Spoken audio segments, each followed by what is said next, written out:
Midland সহ যুক্তরাজ্যের বিভিন্ন অঞ্চলে বন্যা ও তুষারপাতের কারণে ব্যাপক বিপর্যয় দেখা দিয়েছে। লিঙ্কনশায়ারের জারি করা হয়েছে বড় ধরনের সতর্কতা।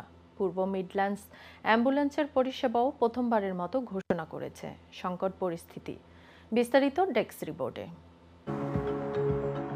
সোমবারের বন্যা ও তুষারপাতের পর যুক্তরাজ্যের বিভিন্ন অঞ্চলে নতুন আবহাওয়া সতর্কতা জারি করা হয়েছে। দক্ষিণ পশ্চিম ইংল্যান্ড, ওয়েলস, উত্তর পশ্চিম ইংল্যান্ড এবং ওয়েস্ট মিডল্যান্ডসের বেশিরভাগ অংশে তুষার ও বরফের হলুদ সতর্কতা অব্যাহত রয়েছে। স্কটল্যান্ডের পশ্চিম ও উত্তরাংশেও আছে একই ধরনের সতর্কতা। লিঙ্কনশায়ারে দেখা দিয়েছে ব্যাপক বন্যা। ঝড় ভাটার পানি বৃদ্ধির কারণে আরও বন্যা হতে পারে।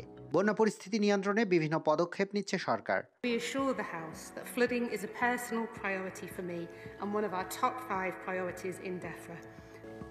পূর্ব মিডল্যান্ডস অ্যাম্বুলেন্স সার্ভিস প্রথমবারের মতো সংকট পরিস্থিতি ঘোষণা করেছে।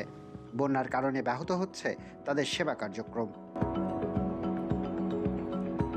বন্যা এবং তুষারপাতের কারণে বন্ধ হয়ে গেছে অনেক প্রধান সড়ক, বিঘ্ন ঘটেছে রেলপথেও। Lipton Kumar, Ayan, news desk.